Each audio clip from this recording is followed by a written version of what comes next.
வணக்கம். நான் உங்கள் தனுஜா. மீண்டும் எனது யூடியூப் காணொலி பார்க்க வந்த மிக்க அனைவரையும் வருக வரவேற்றுக் கொள்கிறேன். எல்லாம் நலமா இருக்கீங்களா? நான் ரொம்ப நலமா இருக்கேன். உங்களுக்கு சத்தியம் பண்ணி கொடுத்த மாதிரி, ப்ராமிஸ் பண்ண மாதிரி நான் வந்து மீண்டும் யூடியூப் காணொலி செய்யறதுக்காக இங்க வந்து உட்கார்ந்துருக்கிறேன்.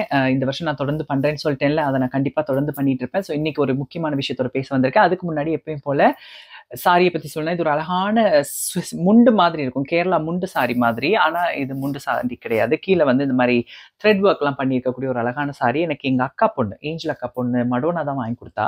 ஸோ போன வருஷம் வாங்கி கொடுத்தா. ஒரு இன்டர்வியூல கட்டியிருப்பேன், இதே காம்பினேஷன்ல மல்லிகைப்பூ வச்சு கட்டியிருப்பேன் தமிழ்நாட்டில். ஸோ இப்போ மீண்டும் இந்த சாரியை கட்டுறேன். அவள் தான் எனக்கு வாங்கி கொடுத்து சொன்னா, சித்தி இந்த மாதிரி கட்டுங்க சித்தி, நீங்க நல்லா இருப்பீங்கன்னு சொல்லி கொடுத்தா. ஸோ அந்த சாரி தான் இப்போ கட்டியிருக்கிறேன். அதுக்கு ஒரு ஜிமிக்கி பேங்கிள்ஸோட வந்திருக்கேன். ஸோ இன்னைக்கு நான் என்ன விஷயத்தை பத்தி நான் பேச போறேன்னா, மக்கள் என்ன விஷயத்தை பத்தி நான் பேச போறேன்னா, ஷக்கிலா சித்தியை பத்தி தான் பேச போறேன். ஸோ அவங்களோட உண்மை முகத்தை நான் உங்களுக்கு நான் காட்டுறதுக்காக தான் இன்னைக்கு வந்திருக்கேன். ஏன்னா இவ்வளோ நாளைக்கு என்னால் அதை மறைச்சிட்டு இருக்க முடியாது. ஸோ அதை தான் இன்னைக்கு நான் பேச போறேன். சரியா? என்னன்னா, நான் இன்ஸ்டாகிராம்ல வந்து எனக்கு நிறைய மெசேஜஸ் வரும். குறிப்பா நடிப்பு சார்ந்த துறையில இருக்கிறவங்கள்ட்ட இருந்து நிறைய மெசேஜ் வரும். அப்படி எனக்கு படம் நடிச்சிட்டு இருக்க ஒரு பொண்ணு, அவங்க எனக்கு மெசேஜ் பண்ணியிருந்தாங்க. என்ன மெசேஜ் பண்ணியிருந்தாங்கன்னா, ஷக்கிலா சித்தியோட ரீசெண்ட் இன்டர்வியூ பார்த்துருந்தாங்க. அவங்க பார்த்துட்டு, ரீசெண்ட் இன்டர்வியூல கொஞ்ச நாள் ஆச்சுன்னு நினைக்கிறேன், அந்த இன்டர்வியூ எனக்கு அனுப்பி வச்சு, அது 2 தன்பாலிப்பாளர் பெண்களை பத்தின ஒரு இன்டர்வியூ. அதுல அம்மா பேசினதை எனக்கு காட்டிட்டு, உண்மையாவே இவங்க வந்து எல்ஜிபிடிக்கு சப்போர்ட் பண்றவங்களா இல்ல இவ்வளோ ஹார்ஷா பேசுறாங்க அப்படின்னு என்கிட்ட கேட்டிருந்தாங்க. அப்ப நான் அவங்களுக்கு சொன்ன பதில தான் உங்களுக்கு நான் சொல்ல போறேன். ஸோ ஷக்கிலா அம்மா வந்து உங்க எல்லாருக்குமே தெரியும். அவங்க வந்து பட நடிகை, நிறைய படம் நடிச்சிருக்காங்க. குறிப்பாக நிறைய காமெடி சீன்ஸ்லயும் அவங்க வருவாங்க. அதுக்கப்புறம் வந்து வித் கோமாளியில வந்திருப்பாங்க சித்தி. நான் கூட சித்தியோட இன்டர்வியூக்கு போயிருந்தேன். யூடியூப்ல நிறைய இன்டர்வியூஸ் அவங்க இப்போ ஹோஸ்ட் பண்ணிட்டு இருக்காங்க. ஸோ ரொம்ப ஃபேமஸான ஒரு நபர் தான் சித்தி. ஓகே, தமிழ்நாடு மட்டும் இல்லை, இந்தியா முழுவதுமே ரொம்ப ஃபேமஸானவங்க தான். அப்படிதான் எல்லாருக்குமே அவங்கள தெரியும். அம்மான்னு இப்போ எல்லாருமே அவங்கள கூப்பிடுறாங்க. ஏன்னா வித் கோமாளிக்கு அப்புறமாக அவங்க எல்லாருமே அம்மான்னு கூப்பிட ஆரம்பிச்சிட்டாங்க. திருநங்கையோட அவங்க ரொம்ப ரொம்ப க்ளோஸ் ஆனவங்க. இன்னைக்கு நேத்துல பல ஆண்டுகளாகவே திருநங்கை விஷயத்தில் ரொம்பவே க்ளோஸாக இருக்கக்கூடியவங்க, திருநங்கை பற்றி நிறைய புரிதல் உள்ளவங்க தான். ஆனால் இப்போ அவங்க உண்மையான கதை முகம் என்னன்றதை நான் சொல்ல வேண்டிய நிலைக்கு தள்ளப்பட்டேன்ல. ஏன்னா நீங்க அவங்களோட வேற முகத்தை பார்த்துட்டு வேற மாதிரி நினைச்சிடக்கூடாதுல்ல, அதுக்கு தான். ஓகே, ஸோ உண்மையான முகம் என்னன்னா, அவங்க வீடியோவில் வர்ற மாதிரி தான் நிஜத்துலையும். ஓகே, எப்படின்னா ரொம்ப ரொம்ப தங்கமான மனுஷி, எந்தவித யாரையுமே ஹர்ட் பண்ணாத, யாரையுமே காயப்படுத்தாத ஒரு நல்ல மனுஷி அவங்க. நீங்கள் எதிர்பார்த்துருப்பீங்க நான் அவங்களை திட்ட போகிறேன், ஏதாவது தப்பாக சொல்ல போகிறேன்னு. சொல்கிறதுக்கு ஒன்றுமே இல்லை மக்களே. ஏன்னா அவங்க வந்து நான் ஃபுல்லாக சொல்லிட்டு வரேன். என்னன்னா, முதல்ல எங்களை தமிழ்நாட்டில் இல்லை தமிழ் மீடியா சார்ந்த விஷயத்துல எங்களை பத்தி யாருமே பேச மாட்டாங்க. எங்களை பத்தி பேசினாலே அது ஒரு அசிங்கமான அழுக்கான ஒரு விஷயமா இருந்துச்சு. நாங்களாம் அப்ப ஏங்குவோம், யாராவது ஒரு நடிகை வாயிலிருந்து இந்த திருநங்கை இந்த மாதிரி ஒரு இனம் இருக்குன்னு வந்துருமான்னு யோசிப்போம். எங்களோட கஷ்டத்தை யாராவது சொல்லுவாங்களான்னு யோசிப்போம். எங்களை வந்து எங்களையும் கொண்டாடுவாங்களான்னு நாங்கள் யோசிச்ச காலம். ஓகே, அது வந்து இருந்தது ஒரு 12 வருஷத்துக்கு முன்னாடி. இப்ப இல்லை, இப்ப நாங்க ட்ரெண்ட்ல இருக்கிறபடியா அது வேற கதை. அந்த காலத்துல நாங்க இயங்கும் போது எங்களை பத்தி ஒரே ஒரு ஆள் தான் எப்பவுமே மதிச்சு பேசுவோம். ஒண்ணு ஆட்சி மனோரமா, அவங்கள நாங்க மறக்கவே கூடாது. அவங்க எங்க மீது ஒரு தனி அன்பு வச்சிருந்தாங்க. அது எல்லா இடத்துலயுமே தெரிவிச்சாங்க. மற்றபடி எங்களை வந்து ஒரு மேடையில எங்களை பத்தி பேசுனது மட்டும் இல்லாம எங்களுக்கு அவங்க கொடுத்த சப்போர்ட், அவங்க எங்க மீது வச்சிருந்த பாசத்தை எந்த இடத்துலயுமே மறைக்காம காட்டினதுன்னா ஷக்கிலா சித்தி மட்டும்தான். பாம்படுத்தி சித்தி உங்களை பத்தி பேசுறதுக்கு முன்னாடி சொல்லிடுறேன். ஓகே, ஸோ சித்தி தான் எப்பவுமே எங்களை விட்டு கொடுத்ததே கிடையாது. உரிமையோடு எங்களை வந்து சப்போர்ட் பண்ணி பேசினது அவங்க தான். அது எங்களுக்கு அப்போ ரொம்ப சந்தோஷமா இருக்கு. ஒரு முன்னணியில் இருக்கக்கூடிய ஒரு நடிகை, எல்லாரும் கொண்டாடக்கூடிய ஒரு செலிபிரிட்டி எங்களை பத்தி பேசுறாங்க, எங்க கஷ்டத்தை பத்தி பேசுறாங்க, எங்களை அவங்க பொண்ணுங்கன்னு சொல்றாங்க, நாங்க அவங்கள உரிமையா எல்லாருமே கொண்டாடுற அளவுக்கு வச்சிருக்காங்கன்னு போது நாங்க ரொம்ப சந்தோஷப்பட்டோம். அதுக்கப்புறம் அவங்க எல்லாருக்குமே தெரியும், அவங்க எத்தனை திருநங்கை அவங்க வளர்த்து விட்டாங்க. அவங்க கூட இருந்த எல்லாருமே இன்னைக்கு செலிபிரிட்டிஸ் ஆகிறதுக்கு அவங்க தான் காரணம். ஸோ அவங்க பக்கத்துல இருந்து யாரையுமே வளர்க்காம இல்லை. அவங்களால வளர்ந்த திருநங்கைகள் நிறைய பேர் இருக்காங்க. அவங்களால பலனடைஞ்சவங்க நிறைய பேர் இருக்காங்க. எங்களுடைய எல்லா ஈவெண்ட்டுக்குமே ஒன் ஆஃப் த கெஸ்ட் சித்தி தான். எப்பவுமே நோ சொல்லாம வருவாங்க. அது 2016 நான் அதுக்கு முன்னாடியே வருவாங்க. நான் 2016 கண்ணாலே பார்த்துருக்கேன். கூவாகம் ஃபெஸ்டிவலுக்கு வருவாங்க, சப்போர்ட் பண்ணுவாங்க, அவங்க சப்போர்ட் தெரிவிப்பாங்க. Such a lovable person. ஓகேயா, இப்ப யூடியூப்லயே அவங்க தன்பாலிப்பாளர்களோட கொஞ்சம் ஹார்ஷா பேசுறாங்க. எப்படி நீங்க செக்ஸ் வச்சுக்குவீங்க, நீங்க சர்ஜரி பண்ணல, என்ன மாதிரி அப்படிலாம் கேட்குறாங்கல்ல. இந்த சமூக ஊடகங்களில் மீடியாவை பத்தி நம்ம என்ன புரிஞ்சுக்கணும்னா, இப்ப இப்ப பாருங்க, நான் வச்சிருக்க தம்ப்நெயிலையும் பார்த்துட்டு, நான் ஆரம்பத்துல தொடங்கினதையும் பார்த்தீங்கன்னா, ஷக்கிலா அம்மாவை திட்ட போறதா எல்லாரும் கிளிக் பண்ணியிருப்பீங்க. இன்ஃபேக்ட் சித்தி கூட அதுக்கு தான் கிளிக் பண்ணிருப்பேன். என்னடா தனுஜா என்ன பத்தி பேசியிருக்கா அப்படின்னு. சரியா, நான் சித்திட்ட கூட பெர்மிஷன் கேட்காம தான் அதை பேசுறேன். I hope you don't mind சித்தி. நல்ல விஷயத்த பேசுறதுக்கு பெர்மிஷன் கேட்கக்கூடாது. ஸோ இந்த சோஷியல் மீடியா எப்படி வேலை செய்யுதுன்னா, நம்ம வந்து ஒரு விஷயத்த பாசிட்டிவா குடுத்தா நீங்க அத அக்செப்ட் பண்ண மாட்றீங்க. அதுல கொஞ்சம் நெகட்டிவிட்டிய திணிச்சு குடுத்தா தான் நீங்க பார்க்குறீங்க, அக்செப்ட் பண்றீங்க. ஒரு சண்டை மாதிரி ஒரு வீடியோ போனா தான் அதுக்கு வியூஸ் வருது. சந்தோஷமா வீடியோ இருந்தா பார்க்க மாட்றீங்க. மனுஷங்களோட மனநிலை அப்படி மாறிடுச்சு. மனுஷங்க வந்து சண்டை, சச்சரவு, பிரச்சனைய தேடுற ஒரு மனிதர்களா நம்ம மாறிட்டோம். ஸோ அதால சித்தி அந்த இடத்துல என்ன செய்றாங்கன்னா, அந்த அந்த ஹோஸ்ட்டா இருக்கும்போது அவங்க என்ன பண்றாங்கன்னா, அந்த இன்டர்வியூஸ்ல உங்களுடைய கேள்வி என்னவா இருக்கு? நீங்க எப்படி ஒரு ஒரு கேட்கக்கூடாத கேள்வி கேட்கிறீங்க? உங்களால அது பண்ண முடியுமா? உங்களால இது பண்ண முடியுமா? உங்களால குழந்தை பெத்துக்க முடியுமா? 2 பொண்ணு ஏன் லவ் பண்றீங்க? இப்படிலாம் கேட்கிறீங்கல்ல. உங்களுடைய கேள்விய அவங்க ரெப்ரசன்டேட்டரா மட்டும் தான் அந்த இடத்துல கேட்கறாங்க. கேட்டு முடித்த பிறகு அந்த நிகழ்ச்சி முடியும்போது சித்தி என்ன சொல்வாங்கன்னா, "நான் உனக்கு தாயா இருக்கேன். இங்க இருக்கேன். எனி டைம் நீ என்ன கான்டாக்ட் பண்ணலாம்னு" சொல்றது தான் அவங்களோட உண்மையான முகம். ஆனா அந்த இன்டர்வியூக்காக சித்தி பண்ற விஷயம் தான் இது எல்லாமே. இது எல்லாமே நீங்க கேட்க ஆசைப்படுற உங்க மனதுல இருக்கக்கூடிய வஞ்சமான கேள்விகள தான் சித்தி வாயிலருந்து வருது. அவ்வளவுதான். வேற ஒண்ணும் இல்ல. சித்தி மேல சொல்றதுக்கு, குறை சொல்றதுக்கு அங்க வேற ஒண்ணுமே கிடையாது. ஓகேயா? அவ்வளோ நல்ல ஒரு தங்கமான மனுஷி. அவங்க LGBTQIA+ மக்களுக்கு மட்டும் இல்ல. எல்லாரோடையுமே அவங்க ரொம்ப ஃப்ரெண்ட்லியானவங்க. யார் வந்தாலுமே அவங்க ஒரு அன்பா நடந்துக்கக்கூடிய ஒரு ஆள் தான். அதுக்கப்புறம் நான் ஒரு விஷயம் பார்த்தேன். அவங்க யாரையாவது தட்டி கேள்வி கேட்டா, இல்ல வந்து சமுதாயத்த பத்தி ஏதாவது கேள்வி கேட்டா, உடனே "நீ எல்லாம் எப்படி படம் நடிச்ச? நீ வந்து பேச வந்துட்டியான்னு?" கேட்கிறீங்க. ஒண்ணு தெரிஞ்சுக்கங்க. ஒரு எரான்னு ஒண்ணு இருக்கும், ரைட்? ஒவ்வொருத்தங்க வாழ்க்கையில வந்து ஒரு குறிப்பிட்ட எரான்னு ஒண்ணு இருக்கும். அவங்களோட நடிகையாக, அந்த மாதிரி படம் நடித்த நடிகையாக இருந்த காலம் வந்து முடிஞ்சிருச்சு. அது ஒரு 10 வருஷமோ, 5 வருஷமோ சித்திக்கு தான் தெரியும் எத்தன வருஷம் அவங்க அத நடிச்சாங்கன்னு சொல்லி. அது முடிஞ்சிருச்சு.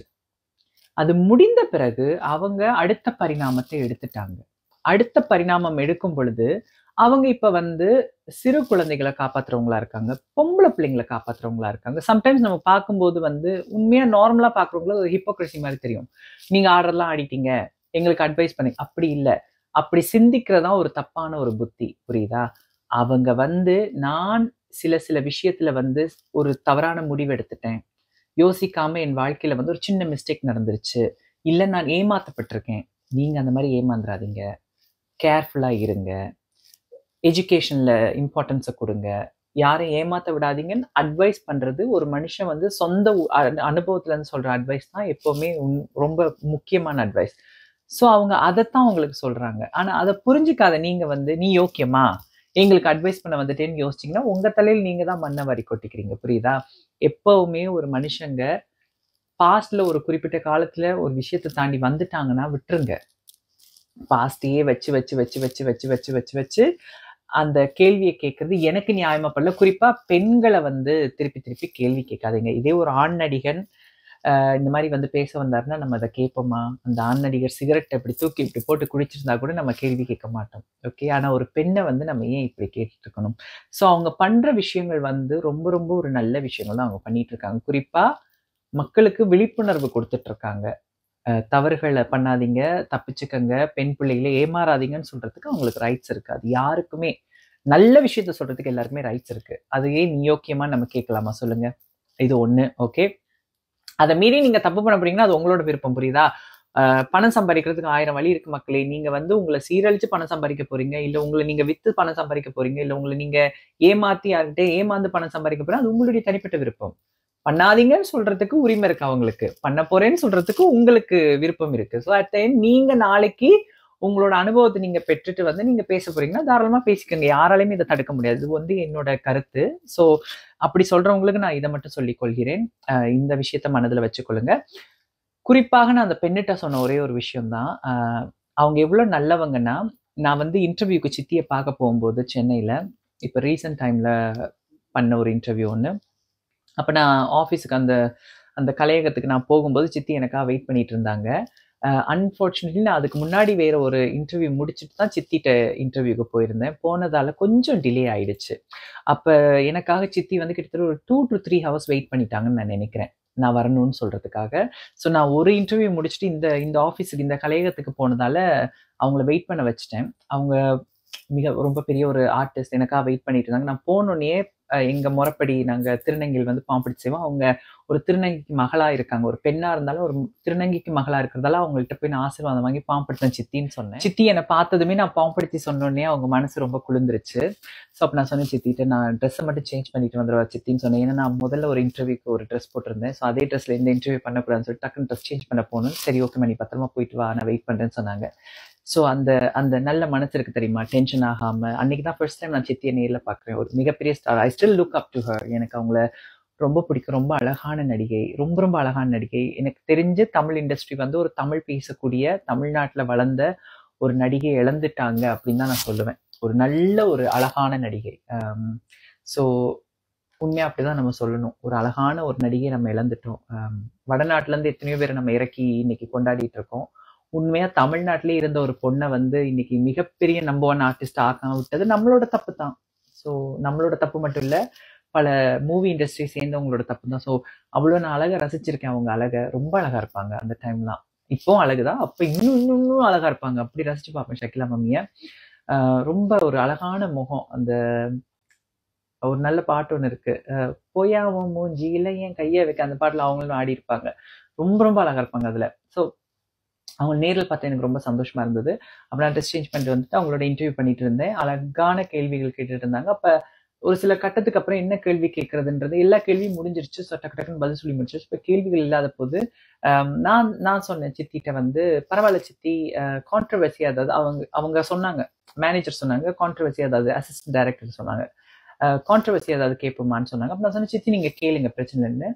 அப்ப என்ன கேட்கலாம்னு யோசிச்சிருப்போம். நான் சொன்னேன், இது செக்ஸை பத்தி ஏதாவது கான்ட்ரவர்சியா கேட்கணும்னா கூட கேட்டுக்கங்க, அது பிரச்சனை இல்லை சித்தி. ஏன்னா ஏற்கனவே ஒரு தடவை நான் ஒரு இன்டர்வியூல கேட்டு பதில் சொல்லியிருந்தேன். அது கான்ட்ரவர்சி ஆனாலும் அதுல வந்து ஒரு நல்ல ஒரு தீர்ப்பு கிடைச்சது, ஒரு நல்ல ஒரு புரிதல் கிடைச்சிச்சுன்னு சொல்லும்போது, சித்தி எந்த இன்டர்வியூலமா அப்படி கேட்டாங்க அப்படின்னு நான் சொன்னேன், என்னோட சகோதரி ஒரு சிஸ்டம் முறையில ஒரு திருநங்கையோட இன்டர்வியூல தான் அது கேட்கப்பட்டுச்சுன்னு சொன்னேன். அப்ப அவங்க அழகா எனக்கு ஒரு பதில் சொன்னாங்க.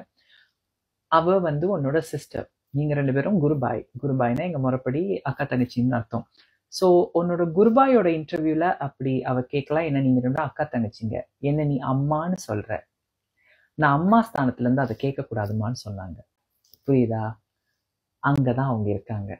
ஓகே, ஸோ அவங்களுக்கு தெரியும். இப்ப நீங்க சொல்லலாம், ஓ உங்களை மட்டும் மகளா பார்த்துட்டு மற்றவங்களெல்லாம் மகளா பார்க்கலன்னு. என்னை பத்தி எல்லாருக்கும் தெரியும். ஸோ நான் வந்து கொஞ்சம் வெல் எஸ்டாப்ளிஷ்ன்றபடியா என்கிட்ட அந்த கேள்வி அவங்க கேட்கல. அந்த பிள்ளைங்களோட ஒரு லெஸ்பியனை பத்தின அவேர்னஸ் கொடுக்க வேண்டிய இடத்துல நம்ம இருக்கிறோம். திருநங்கையை பத்தின அவேர்னஸ் நிறைய வந்துருச்சு. நாங்களே நிறைய வேலை செஞ்சுட்டோம். அந்த ஒரே ஒரு காரணத்தால தான் சித்தி வந்து என்கிட்ட அந்த கேள்வியை கேட்காம அந்த அந்த அதை இது பண்ணி போனாங்க, அதை ஜம்ப் பண்ணி அந்த கேள்வியை விட்டு போனாங்க. ஸோ இதுல இருந்தே தெரிஞ்சுக்கங்க அவங்க எவ்வளவு ஒரு நல்ல ஒரு உள்ளம் கொண்டவங்கன்னு சொல்லி. ஸோ எனக்கு தெரிஞ்சு எந்த இன்டர்வியூமே அவங்க வந்திருக்க இன்டர்வியூரை அவமானப்படுத்தணும் இல்ல ஹார்ஷா பேசணும் அவங்க நினைக்கிறது இல்ல.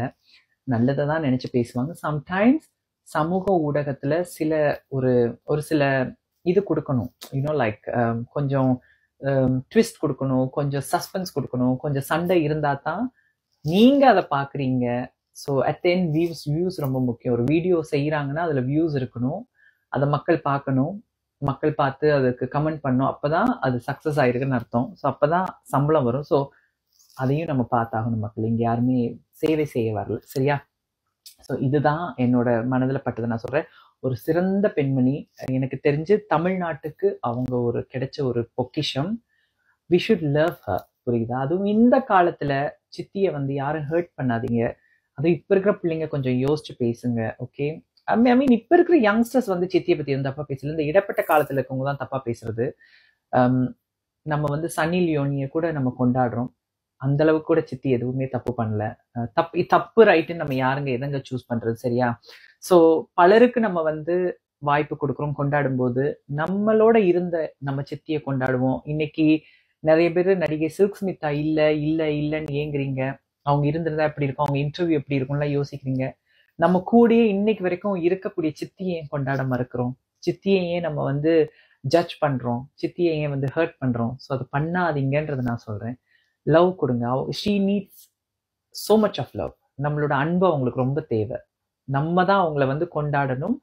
I'm ready to celebrate her. She deserves all the love. Such a nice lady. மக்கள், நீங்க நேர்ல உங்களுக்கு ஷக்கிலா அம்மாவை சந்திக்க வாய்ப்பு கிடைக்கணும்னு நான் வேண்டுறேன். சந்திக்கிற எல்லாருமே you will make a very good experience அவங்களோட. சரியா? சொல்லிட்டு இந்த வீடியோ நான் முடிச்சுக்க. நான் இதை பத்தி பேசணும்னு அந்த அந்த சம்பவம் எனக்கு அந்த இன்டர்வியூல சித்தி எனக்கு அந்த வார்த்தை சொன்னது என்னை ரொம்ப டச் பண்ணிருச்சு. ஸோ இதை பத்தி நான் தனியா பேசணும்னு இருந்தேன். இப்ப இந்த மாதிரி கான்ட்ரவர்சி வர்றதாலையும் இந்த மாதிரி விஷயங்கள் வர்றதாலையும் சித்தி கொஞ்சம் ஹார்ஷா பேசுறாங்க நீங்க நினைக்கிறதாலையும் இதை பேசுனது கரெக்ட் டைம்னு நான் நினைக்கிறேன்.